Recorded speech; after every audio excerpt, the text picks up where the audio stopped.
What's happening? Because you know it's your boy B-High Radio. Shout in as always. I got my podcast partner off in this thing. OG Gangsta Wicked, a.k.a. Big Galaxy of Ghetto Mafia. What's happening?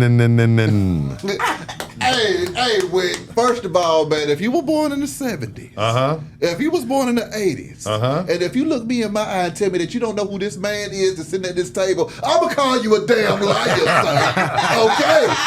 No, I know who he is. I don't know who you are. That's a problem. He's the worst. You're here clout chasing us. I feel we got some, you know what I'm saying, a big fun. Boy, do you hear this, man? In the building with us right now, man, we got the legend himself, Emmanuel Lewis. What's going on with it, boy? Yes, sir. Oh, first of all, man, let's get straight to it. Okay, the radio, music, film, and honors night, man. I mean, what's going on with it, sir? Man, listen, this is our second annual. Okay. It is 100% a labor of love, and it is the prequel to all things that is great and wonderful in our entertainment industry. Okay, then. Okay, so this right here is making sure that information is disseminated properly, just making sure that everybody is you know, they're always asking questions. How do I get on? How do I work in this department? How can we get on in this department? How do we make money? Yeah. How do we leverage ourselves?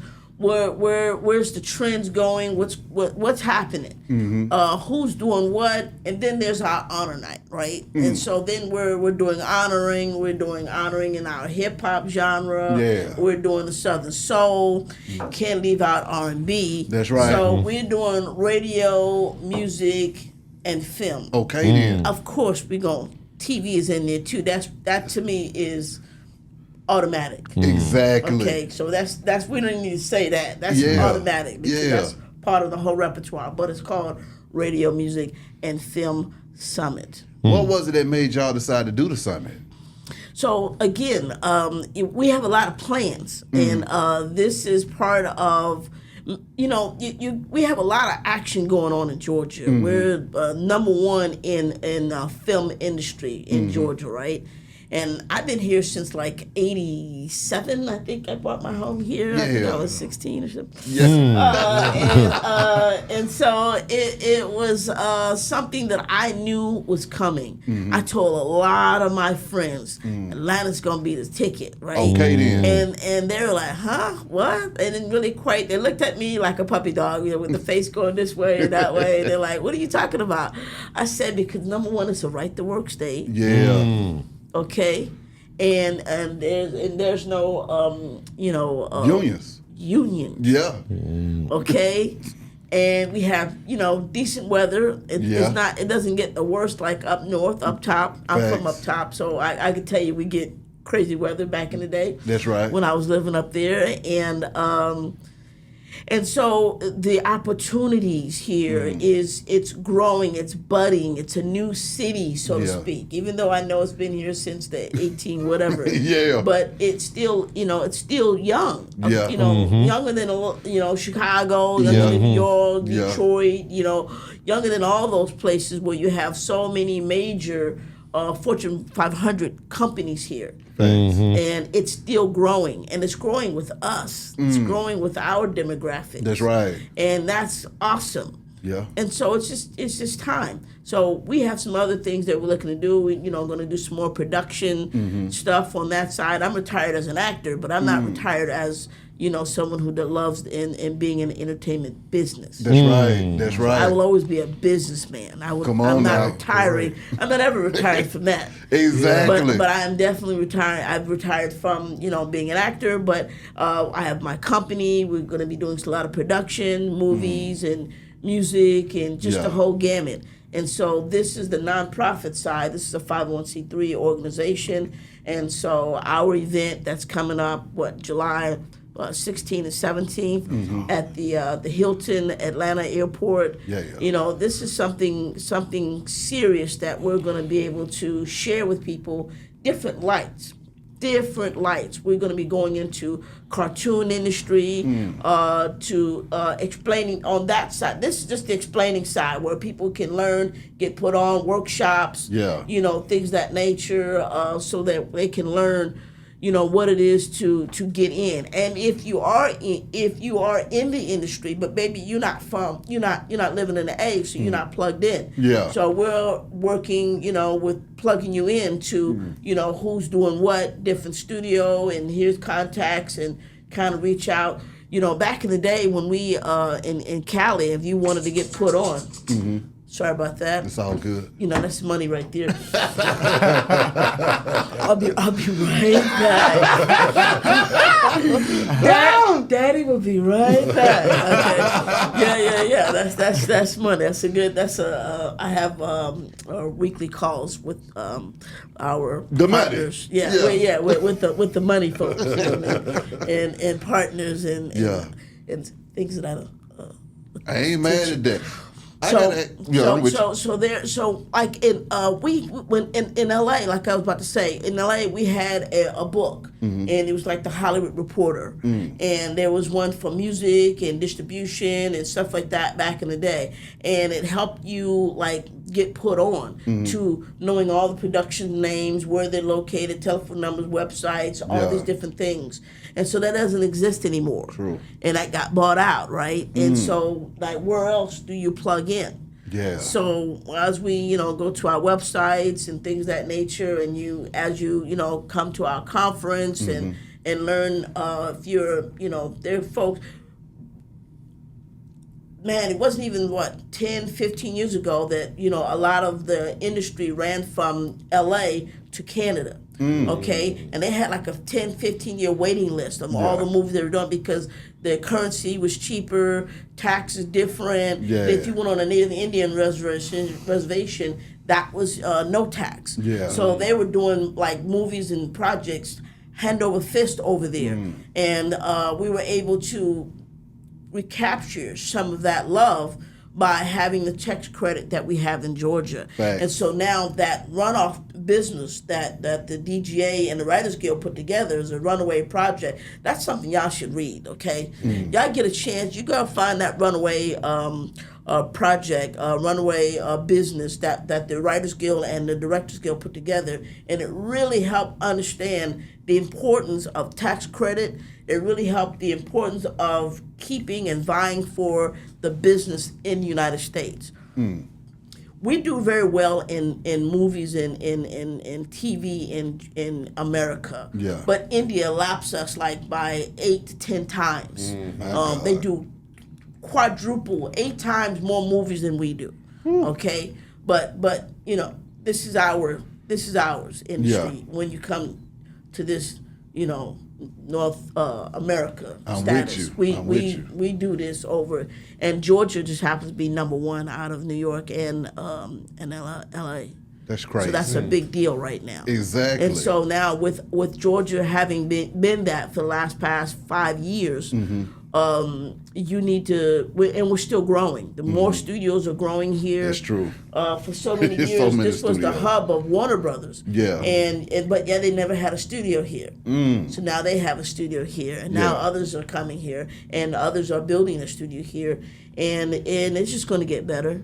It's just going to get better. How do you think it's going to impact just the locals growing up in Atlanta trying to get into the film industry and stuff like that now with all of this stuff, all of the studios being built around? Do you think that the locals will be able to take part in this, or is this going to be something that people are being flown in from LA and New York to do the jobs in Atlanta?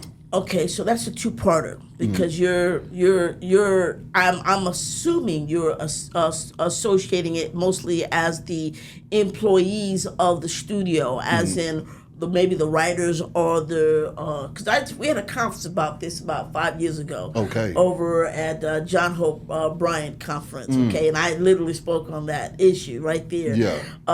So part one, yes, more stuff is developed here. A lot of stuff isn't always developed here. So more stuff that's developed here, shot here, edited here.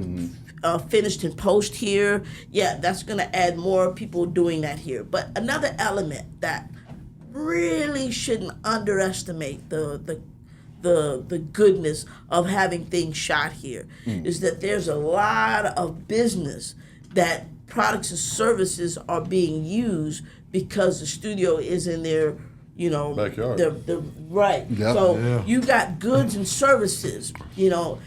We all know, if you ever been on a set, craft services, they got food, donuts and candies and stuff like that. And they're always going to, whoever the local donut man, they're always going to get that business. Thanks. You got props that they need on the set. Yeah. Where are they going to get that from? So if you got like an antique shop or some different kind of uniqueness in what you do, they're going to need that. Wardrobe. So they're not going to New York for wardrobe. They're not going to LA. So all the stuff that most people don't really think about as far as the ancillariness of the business. Yeah. Okay, that's local business. That's mom and pops. Yeah. That business is here as well. And so the more people will understand that you don't necessarily have to be in the business to feel the business. I know, I'll tell you one thing, when a lot of the business, and I mention that because what you're saying right now, when all the business left LA and went to Canada, all those mom and pops suffered. Okay? Because they weren't shooting as many projects here. So that means that matters. Okay? As we're developing that, all those other little pieces, the hardware store, all these little things that you need that's around, that matters.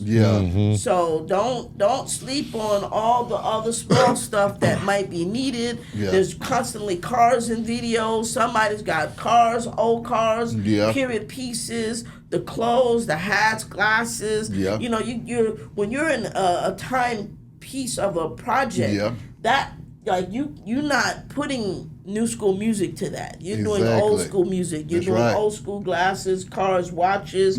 Everything that is on your person or in the foreground goes toward that. Okay. And so it's just very important. All the food, the catering trucks, all of that's local. That's right. So there's a lot of money that's being hit in Georgia that people don't necessarily communicate about, but all of that is important. And that's kind of stuff that we talk about and mention in our summit, is that you need to know that there's more than one way to make money here, you know what I mean, in this entertainment industry. And number one, you got to make sure it's known to all the studios and make sure that you can be counted on, that when it's your turn to be called upon to do XYZ, that you're able to make it do what it do. Yeah, you got to make Get in here with, because I can tell you was ready to go already. And piggybacking off of that, what has kept you grounded and kept you as smart as you are when you have been famous at such a young age? Because I know people that have been famous at a young age, and they went down the wrong way mentally. What kept you grounded that you're here today as smart as you are, and your energy is so great? And all your faculties together. The 100 Black Men have a slogan, and it's called "What you see is what you'll be." Okay, and you have to be around solid people. Okay, you can't be around just people who are just flashy and people that may have a few dollars in your pocket and they're doing all of that. No, you got to be around solid people. Thank God, rooted in church, rooted in having great mentors and people that's far greater than me. You know what I mean? My OGs, you know what I'm saying? Like the Frank Sinatras and the Sammy Davis Jr. We already know MJ. We already know the leaders of the Fortune 500 companies that I got a chance to kick it with. So if you're in the room and you're the biggest man all the time, then that's a problem.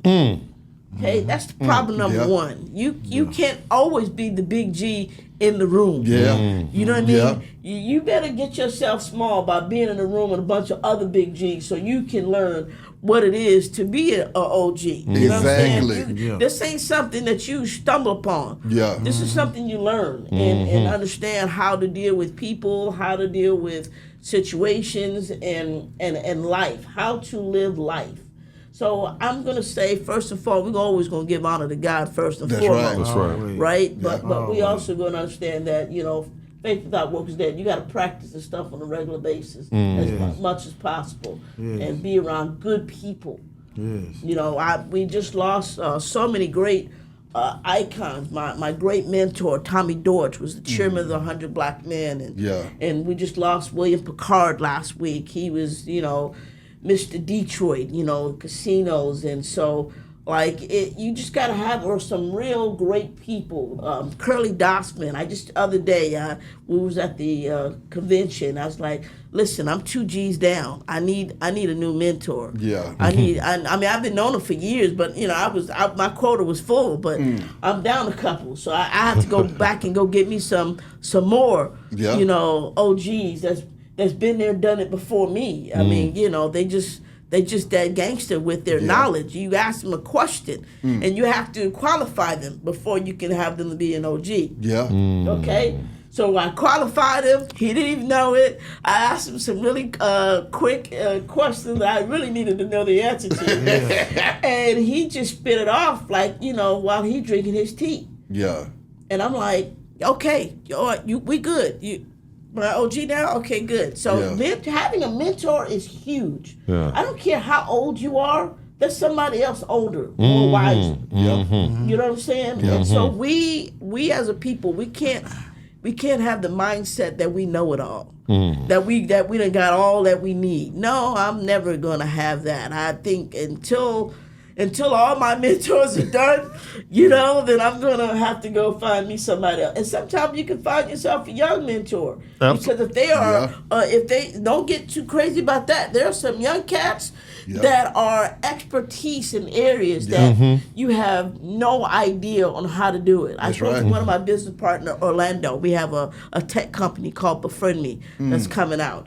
And and so that's crazy. Yeah. It's bananas. And the stuff that the thoughts we're talking and texting every day and stuff that we're working on.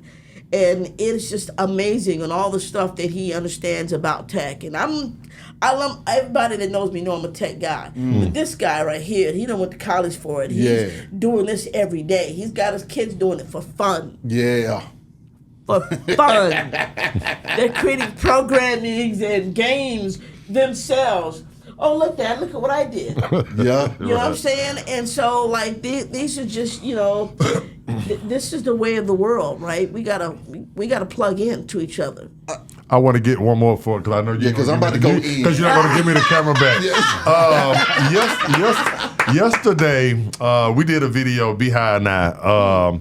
It's something that went viral about Chris Brown and Michael Jackson. Okay. And what they were saying was, what Fat Joe is the one that brought the question to the forefront. I think I saw a piece of that. Yes, and his stance was that if Chris hadn't got into his issues with Rihanna, that he would be as equal to Michael Jackson or right in that area. I want to know what your thoughts was. My thoughts. I don't want to take you down my road. Right.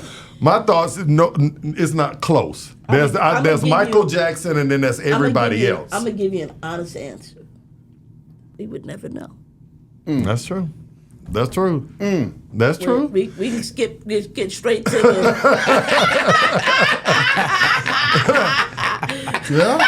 Let's not waste any time. Time is up. I need to know this though, man. As a young man, being on Webster, arguably one of the biggest doggone shows of the time. How did you deal with the fame? Because your fame was the real deal fame, and I hate to tell this story, but I'm going to have to tell it since you're in here. Okay.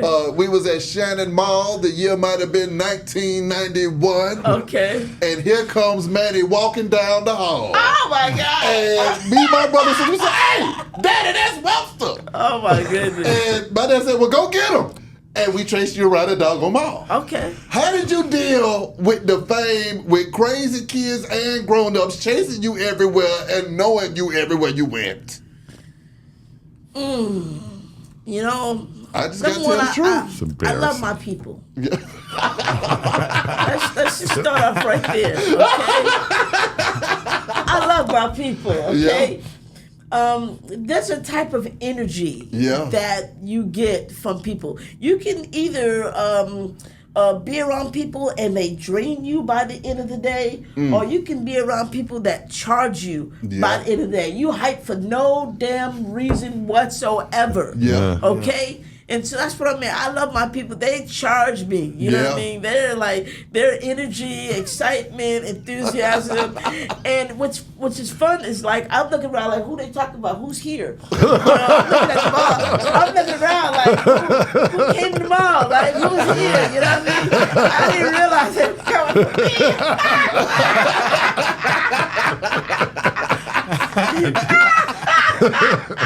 Oh, man. That's the first funny part to me. Like I'm looking like y'all looking.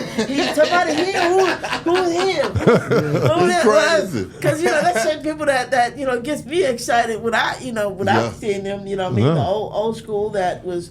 People who put their time in. You know what I mean? You can't fake that. Yeah. You can't fake greatness. They gonna put their time in, and that's gonna be what it is. That's right. So.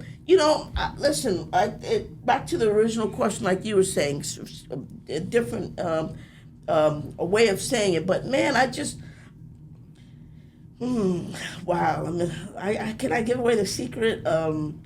I love what I do, and I work hard at it, but I don't believe my own hype. Right. I don't care how well we do it. I don't care what greatness that we do.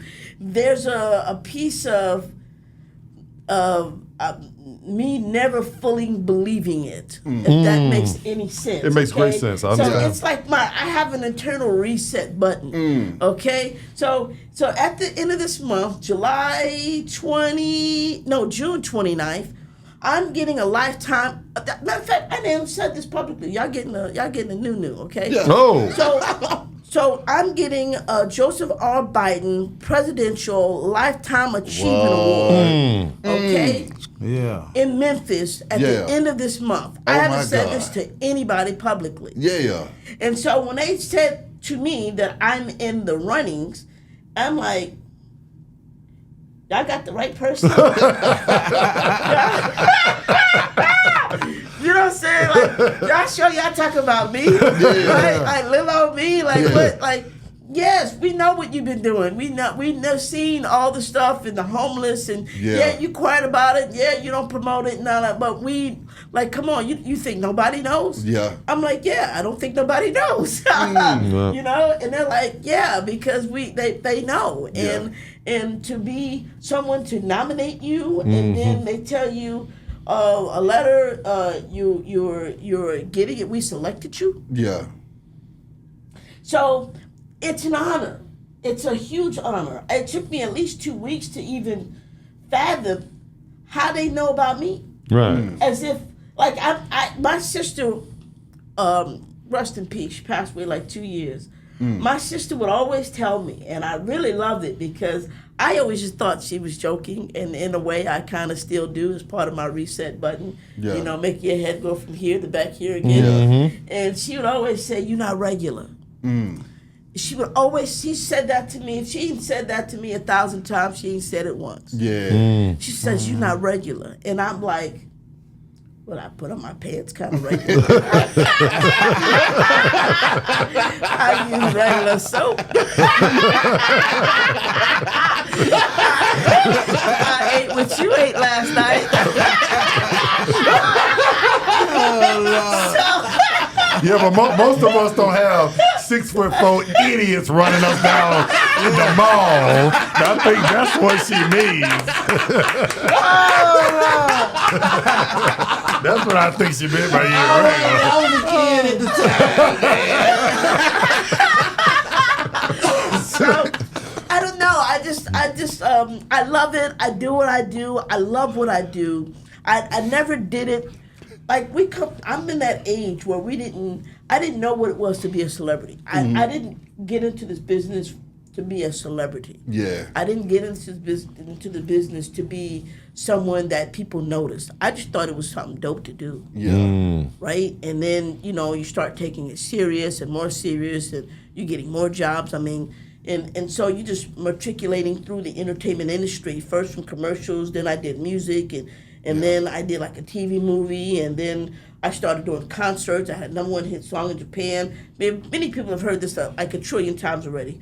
And then we got Webster, and then we started doing a whole lot of stuff, performing for USO, for the military, and royalty, and all this kind of stuff. So yes,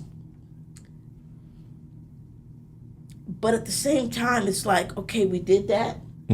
All right, what's next? What's next? So part of my thinking is always the future. And I'm always, my personal mantra is, I have two. One is "Ain't No Stopping Us Now" from the song, and the other is "The Best Is Yet to Come." That's right. So my goal, I guess, is not to necessarily live into my past, but to know, okay, what's next? What's next? What you coming up? What do you got coming up next? Right. That's gonna not necessarily top what you did, but take it to the next level. Absolutely. Not my journey, not necessarily what's going to make it best for the world or whatever, but what's the best I can do and change something else next. What can I give to people? What can I add to the equation with my existence being here on Earth? You know what I'm saying? So it's always about what's next. My cup isn't full yet, and it's not about necessarily money. It's about my contribution to mankind. But what about when you at the top of your game and Michael Jackson is at the top of his game and y'all out there kicking it and everybody's watching it and going crazy? What was going through your mind at that You know time? what? That's a reality check right then and there, okay? Yeah. When you're around somebody that is like the huge rock star icon, and, I know I'm doing pretty good. I'm doing what I'm doing. Right. And then you, it's really fun because, chilling with them and kicking it and whatnot, and it's just like seemingly to be a regular guy. Right. Okay? And then he will pop a clutch on your monkey behind. Okay? He pops that clutch. Yeah. Opens the window, stops streets. Yeah. And it then becomes the icon. And then he closes the window and be like, what we eating today? Right? And so it's really like, it's crazy. Can I drive you to McDonald's? Yeah. Okay. What you gonna eat? Well, they got fries. Okay. All right, let's go. Fish and fries. All right. He used to drive himself? Yeah. Wow. He used to drive me and my brother or himself or whatever in LA. Yeah. Not all the time. You're right. But, nobody. It's like as long as nobody knows where we're They're going. in there, right. It's not like a appointment. If there's an appointment, then we got to call the boys. Yeah. But if there's no appointment and we can get in and get out, whatever kind of store or gadgets, toys, whatever. Yeah, we would definitely do that. That's easy. Yeah. You know what I mean? But yeah, so it's like it's really like. And I don't mean it like Jekyll and Hyde. He's usually the good guy, the bad guy. But he's the Jekyll and Hyde where he's the normal guy and then he's the icon. Yeah. You know what I'm saying? So he can like, I love it when he calls himself dressing down and and he would like dress down. I speak to him as if he's still here because his memories will be alive for eternity as far as I'm concerned. So, but he would dress down and he would wear some corduroys but then he'd put on his white socks and penny loafers, and I'm like, yeah, nobody's gonna know who you are.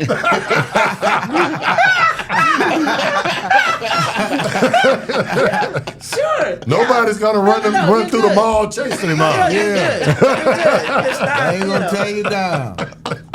Yeah, nobody's gonna know. July 16th, 17th. It's August. Atlanta. August is 16th happening. Yeah. August 16th and 17th. August 16th and 17th. Yeah, don't do it July. That's another event. August 16th and 17th at the Atlanta Hilton Airport. That's right. Is our convention, radio, music, film summit. You guys got to come kick it with me. Are you having performances? Yeah. Yes, absolutely. I have an artist that taps dances, and I No, he want to know. doesn't. And I want to know. Because I don't tap dance for nobody. Wait.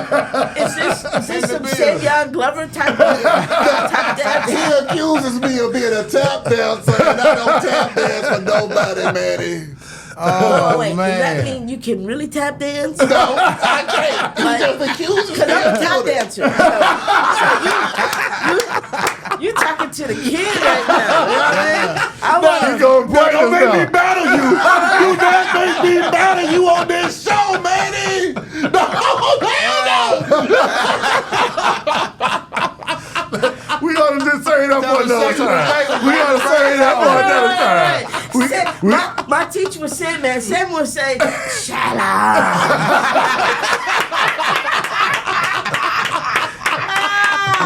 Wow. Rest in peace to OG Sandman Sims, man. Exactly. That was one of the greatest tap dancers that most people have no idea on. Like, they saw him like during the Apollo, and he was doing the fun skit on the backside. But because of that, people didn't understand his pedigree. And that how he innovated dancing on sand. Yeah. I mean, like, that's a whole different situation. Like, I mean, he taught Gregory Hines different moves. You know what I'm saying? He's teach so many greats different moves. And they steal from me. I can look at somebody and be like, you done stole that move right there. That's his signature move. You just know. Yeah. But yes, I love tap dancing. I don't tap dance really much anymore. Yeah. But I'm pretty sure I can take you, huh?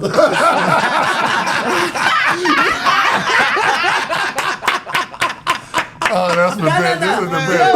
I gotta pull this.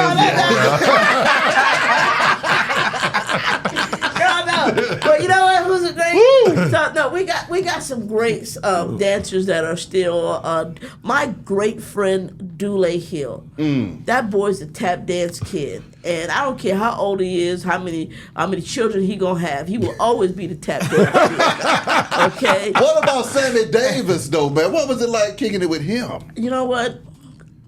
Sammy Davis Jr. was really part of the inspiration of why I even got in show business. Wow. So when I got a chance to meet him, like, he was it for me. Okay. Like real talk. I don't think I even really got a chance to really tell him, other than just hang around with him for hours and hours and hours and hours. Yeah. But I would just kind of like be there and just stare and just like, OMG. I don't know that this guy even went to school. I don't know that what he really studied as far as formal education. Yeah. But I know that man knew entertainment like nobody else. Yeah. That man could get on drums, he could sing, he could play different instruments, he could whistle. He was the #1 fastest gunslinger in the West that most people didn't know. He was a culinary chef. My He God. could cook his behind off, had his Yeah. own culinary kitchen behind the house. Yeah. In Beverly Hills. And you know, I got a chance to hang out with him. I had him on my special called the Emmanuel, my very own show. I had him on that. It was like a who's who list of everybody that I ever wanted to perform with, mostly. Me and Michael would come and visit him at night, you know, and just chill for hours, and they would just talk and I would talk and ask questions, and Yeah.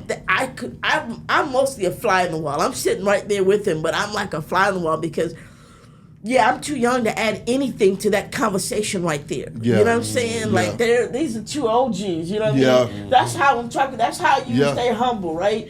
You sit in a room with some OGs that got some real life experiences, Exactly. and you just there sucking it up. And I don't know what, 15, 16, whatever age I am, I was 9 all over again. Yeah. You know what I'm saying? I'm like just young, just listening to them talk about life and experiences and places they performed and places they couldn't perform, and the old book and where places they could perform, the whole Chitlin circuit, you know, him and his uncle and his dad, and, you know, like all of that, all of the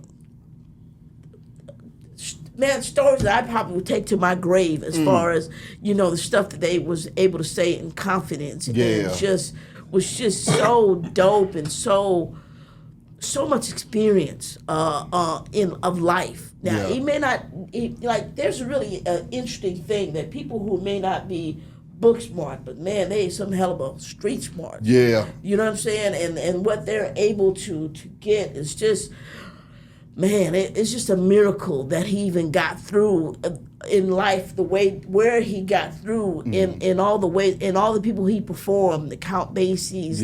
I mean, you run into a whole bunch of other names that you like, wait a minute, you know, I'm gonna catch you over here, but you done performed with over there all these other people over here and toured around the world, and, you know, man. What was some of the advice that you received from those OGs that you applied to your life? There's no shortcut for hard work. You got to put that time in. You know, there's rehearsal for everybody else, and then there's rehearsal for you. And that was really amazing because you don't just come to work and start rehearsal. Yeah. No, you figure out the different knickknacks that you want to add to yourself, your character, the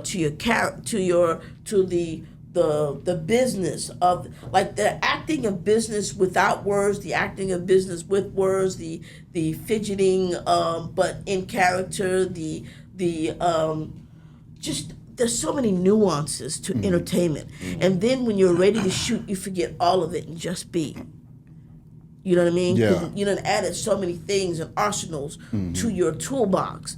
And once your toolbox is sharp, Yeah. and you perfected it, okay, now it's time for showtime. Did you ever get to a point, though, after the shows and after the limelight and stuff like that, when you retired, that you were ready to be done with the entertainment industry? Or did it ever become a headache to you just being in it during the time you were in it, all the way up until now? Yes, and no.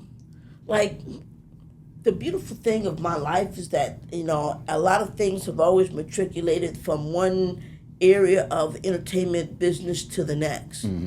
And what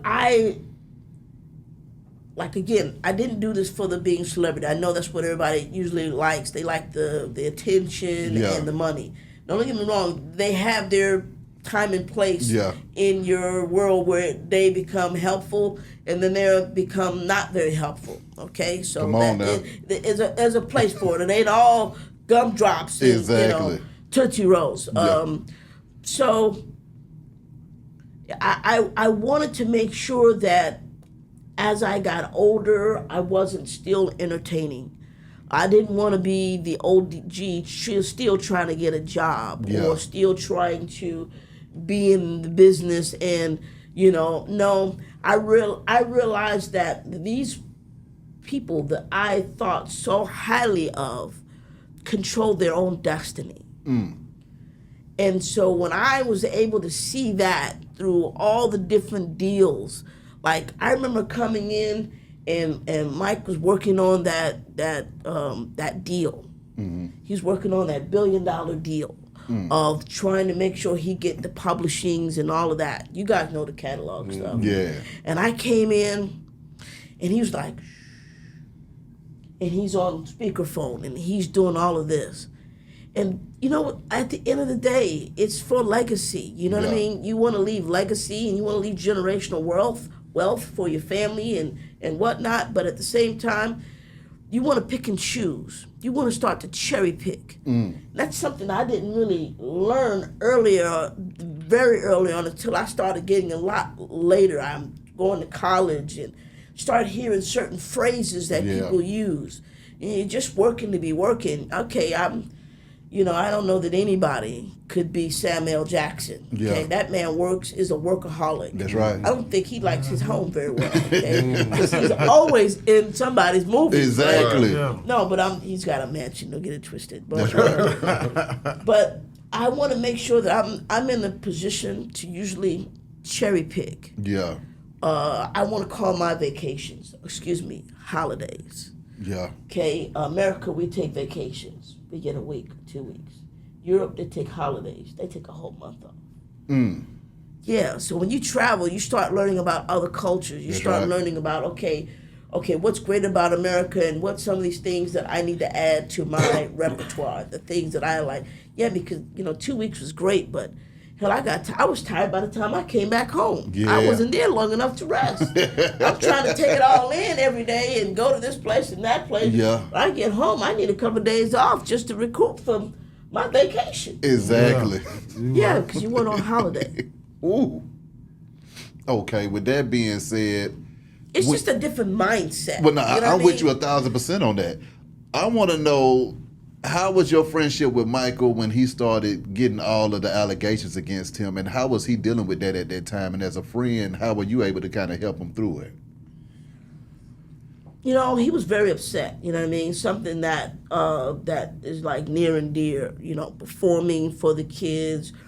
I was able to be there when a lot of these or nonprofit organizations, Make-A-Wish, and all these different companies. Basically, we need you to see these kids. He's going to the hospitals. I don't know how many hospitals we done visited. Yeah. You know, I don't know how many times we done had these kids that are not even going to make it another week and stuff like that. I've had that situation too, but he's had it like quadruple times over, okay? Because he's, the king. Mm-hmm. So to see something that he loves so dearly, and you try and turn that against you, it's kind of like you having kids. Yeah.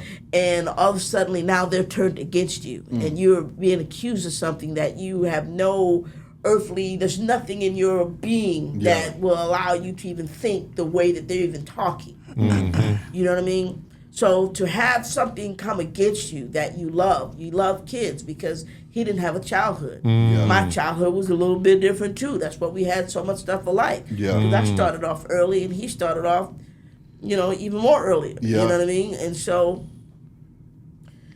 it was just kind of weird. And I'm like, dude, anything I can help, just let me know when you can come to court. And it's like, I'll ask. And then it was like they wouldn't let any more people come to court on his behalf. Yeah. They didn't allow that to happen. But I'm like, yo, I'm here, bro. Whatever we can do, Mm-hmm. And it's just sad because most people, wasn't unsure. They were kind of leaning in one way. Now all the news came out. Yeah. So, you know what I mean? Like, the time has gone by that all the information has come out, all the lies that was told, all the money bag grabs is out there now. All of that is out there now. And there's still people still believing nonsense, and the truth is finally out. So imagine being accused of something. There's just something, our generation and our people understand being accused of something. And how do you even prove you're innocent of something you're completely not guilty of? Yeah. Wow. How do you do that?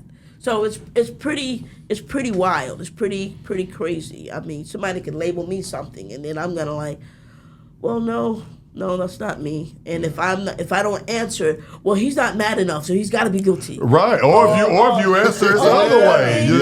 He spoke about it. Well, if he spoke about it, then there's got to be some smoke. And where there's smoke, there's fire. Yeah. So nowadays, everybody's Jacques Cousteau and underwater detectives and underwater. They know all the details. They don't went to school to read body language. Everybody they know what they can read lips now. Everybody knows everything about everything now, just because they don't seen it on YouTube. See that?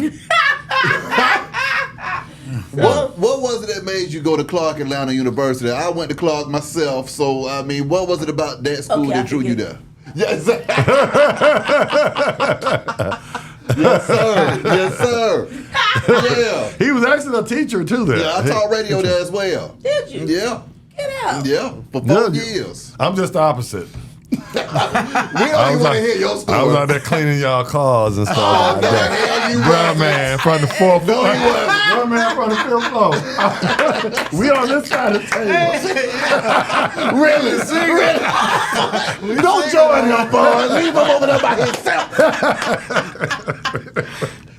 What is this? That's Big Gips. That is his pain CBD gel. If your joints are hurting or something like that, you can rub it on there and it takes the pain away. Hey, what's up? Tell my boy Gip what's up. Yeah. That's my people's right there. Yeah, Gip need to send some goodie boxes up through here. What's up? What's this? That's Hot Boy Turks. I like him hot sauce. He's from the Hot Boys, and they had the song Hot Girl, and he made the hot sauce to go with it. Well, listen, I got partnership and some new enterprises coming up. So when I get those things launched and we get our distribution line and manufacturing line, I'll come back and we might have to do one of these on the assembly line and let y'all taste some goodies. Ooh. Oh wow, that's great. Sounds like a plan to me. We gotta come up with something now, Jizzle. Oh, I have something. We gotta come up with something. Gotta get it right. Keep doing that. But I'm sorry, what was your question? Clark Atlanta University. What was it that made you pursue higher education? CAU? Yeah. Mighty Panthers. That's my school. That's my HBCU. That's right. First and foremost, I wasn't sure where I was going to go to school. My mom helped me to make that decision. I had a full scholarship to Howard, and my mom gave it back, and then told me. Oh. Damn. Yeah. Mom's like, no, he doesn't need. He's gonna stay right here. Yeah, Mom. Yeah. Mom. Okay, so I'm throwing Mom under the bus ever so slightly, but she's all right. She's in heaven with us, but Yeah. she was a gangster. Yeah. So in this industry, you have a lot of death threats and kind of nonsense thrown at me. I don't know what would. Who the hell was sending you a death threat, Emmanuel? Dude, you have no idea. You have no idea. I had all kind of death threats as a child. For what? I couldn't even drive. I didn't have a driver's license, and I had death threats as a teenager. Why? Was that traumatic? Why, man? Lord? I didn't fully understand the. I think all moms wear capes. Yeah. Okay, now that's way too much to put on a short black woman. Yeah. That's way too much responsibility to put on a mama. Okay, to save you from someone that believes that you should die. And so, it started getting crazy, and then it started getting crazy, and okay. So this is I promise you, this is toward Clark. Okay. Yeah. So I went to one of these youth and film awards once. Okay. And it was cool. I was nominated for something, but it was just cool to go and see all the other kids. In the entertainment industry. You know what I mean? We didn't really get a chance to hang out that much.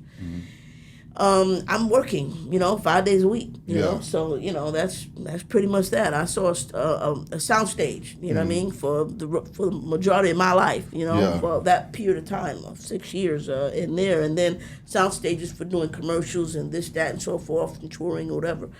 But we was explaining to the president, John Pike, he was the president of Paramount Television at the time. He was like, look, we really need some security. It's kind of getting crazy, and, we need some security. He's like, you're a kid. You don't really need security. And I'm like, yeah, we need security. He said, all right, I'll be your security. And so he's just being like joking, like, I'm going to come. I'll be your security, right? And it was like, okay, all right, but then you make sure you show up. Yeah. We need some security. And if you're there with us, and then that's even great, because we got the president of Paramount Television coming to be my security. Perfect. Yeah. So the camera guys was, there, and they're like, we want more pictures, and you stand there long enough, you take your pictures, the red carpet, you don't stay there long. Other people trying to come, trying to get their shot, you keep it moving, right? And we had gotten there kind of early, right? So, because we know it was getting kind of ridiculous. Yeah. And we went in, we closed the door. One of the photographers came in and slept in through the door, slipped right in, and was like, man, I gotta get some more pictures. I need this, my quota, da da da da. And the president was like, all right, that's enough. Gave you our pictures and whatever. Next thing I know, the president clocked him. I'm like, what? Damn. What? JP about that about the light. He about to light him up. I'm like, yeah, that's what now you understand. Exactly. Now you freaking get it. Because this is, so it was like, he was like, we never had problems asking for security anytime after that, because they can understand that, no is no. Yeah. Enough is enough. Exactly. Let's keep it moving, Yeah. And so, that was one of those times, and, and that was just early on, and it got by the time I'm leaving Webster ended in 89. I'm starting college in 89. As much as it would have been cool for me to go to Howard, which is great because I knew Debbie Allen and Felicia Rashad went there, and so I had no problem following in any of their steps because Debbie was a great friend, still is. And then I also thought about USC. I love that, but they literally in the hood, Yeah. South Central. And I'm like, okay, now we live across town. We got to come over here. If I just want to stay late at night for library or any of this other stuff, like we didn't really. And then it's me, and it's the height of Webster, and like, okay, so we needed someplace we can lock down. Yeah. You know, and so my security was also a former graduate of Clark, and it was like, let me go speak to the folks over there at the school. And then this college that I went to, and I'm like, okay. And I had only heard of Morehouse. I hadn't even heard of Spelman. I'd never heard of Morris Brown, or anything else. Yeah. So I'm thinking I'm going to Morehouse. I'm like, all right, Dr. King. We can do this. You know what I mean? All right, yeah. I'm on my way to Nobel Peace Prize.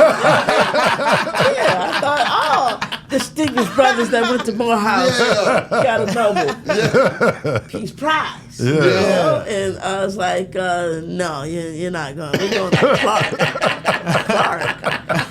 Isn't that the shoes we wear? Hush puppies. Some people call them hush puppies. The Clarks, you know what I mean? The high yellow fade. And I'm like, I didn't know. I had never heard of it before. Yeah. And this was the year, like 88, 89, was the year that they were merging for Atlanta University and Clark College. Yeah. And so when I came there, the first year I was there, matter of fact, my brother went there in 88, so that helped. So he started going there 1 year apart. And so when I came there in 89, he was able to give me the scoop on, what's what, where, blah, blah, blah, blah. I had armed security with me at all times. Yeah. Dr. Cole fully understood. They said, get your Caldwell to a university. He tells the studio so much better than I do, of the university that Brooke Shields came from. And they learned the protocols on how to deal with a celebrity and a working celebrity. And so that was different. And so Clark became my safe haven, my HBCU, a place where I could, matriculate. And I'm like, okay, cool. Yeah. Dope. And so I would go a semester, take off semester, and because I didn't know. I've been working since I was 9. I didn't know how to just go to school and not work. Yeah. I've been the breadwinner of my family since like 9 and a half, 10. Yeah. You know, when your salary starts to lap your parents' salary, well, they had to take notice and be like, okay, we're gonna go with you. They would ride that train, man. Okay, facts.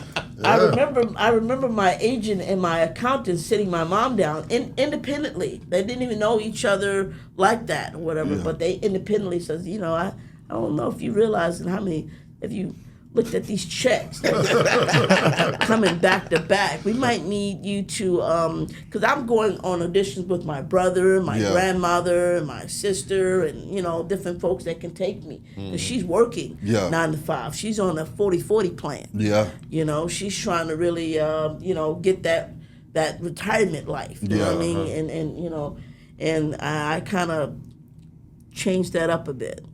But I loved Clark. I loved that it was a place where I could be safe. Nothing went down on campus, when I was there. We was able to get to class, from class. So. Awesome. Definitely dope. But yes, we are here. Exactly. We're here to promote our radio music and film summit that's coming out August 16th and 17th. You're going to hang out with us on that Sunday. I think it's the 19th. Don't say 18th. And we are at the Atlanta airport, the Hilton Airport. So you guys got to come out and see what we do, see what it's all about. Go to our website. Yeah. What's our website address? It's supposed to be ready, manager man, the big manager. No call, man. RMFalliance.com. That's Radio right. Music Film Alliance.com. This is a nonprofit organization. Come hang with us. Come chill with us. Learn about some of these great people that we are honoring this year. We had some great people we honored last year. And we got more great people that we're honoring this year. We got some Southern Soul stuff. We're doing that this Friday night tribute. we're gonna do 35 years of bass. Yeah, We're gonna do 35 years of bass. So when they get ready to come on in, that's gonna be lit. Crazy. That's Crazy. We got to right get there. your mixtape out. See, but no, we got to just get you We out gotta hurry up there and in get general your because I mixtape. know you want to go out there and break dance. Because he was a break dancer. Break dancing? Yes, he was. Okay, And so I did a little pop lock. Oh, yeah! Is there anything you can't do? Is there